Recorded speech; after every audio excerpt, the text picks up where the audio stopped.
Shqipëria vjen përballet me një trashëgimi të rëndë të kimikateve të rrezikshme dhe metaleve të rënda të depozituara për dekada në zona industriale, minerale dhe bujqësore, sipas dokumentave zyrtare të Agjencisë Kombëtare të Mjedisit dhe Planit Kombëtar për Menaxhimin e Integruar të Mbetjeve 2025-2035, disa pika të nxehta përbëjnë rrezik serioz si për mjedisin, ashtu edhe për shëndetin e banorëve.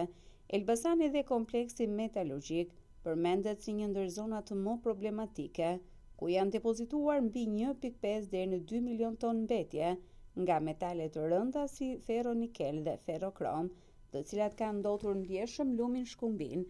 Edhe zona e Balëzit, po në Elbasan, ka rezultuar e ndotur me mbetje kimike si diklorometan, kripëra arseniku dhe nitrate amoni, ku një pjesë u eksportua për asgjësim, por ende mbetën depozita të pasigurta.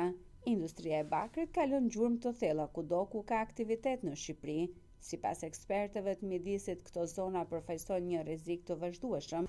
Pra, këtu nuk është vendor për tokën, s'bëhet fjalë. Kontaminimi është në përmasa kolosale.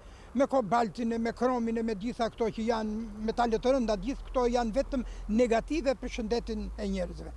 Nuk është vendor, ka mënyra të ndryshme për dehelmintimin e këtyre. Këtu nuk është menduar në perspektivë për 30 vjet që kanë kaluar, po dhe për të ardhmen. Nuk ka një perspektivë si do shkojë halli i metalurgjikut. Kësaj zone të nxehtë që është ndotur toka e uji, por edhe ajri vazhdon. Pasi kimikatët e depozituara për vite me radhë nuk janë neutralizuar apo asgjësuar plotësisht, monitorimi dhe pastrimi i tyre kërkon fonde të mëdha dhe një strategji afatgjate për të parandaluar përhapjen e ndotjes në ekosisteme dhe shëndetin e popullatës.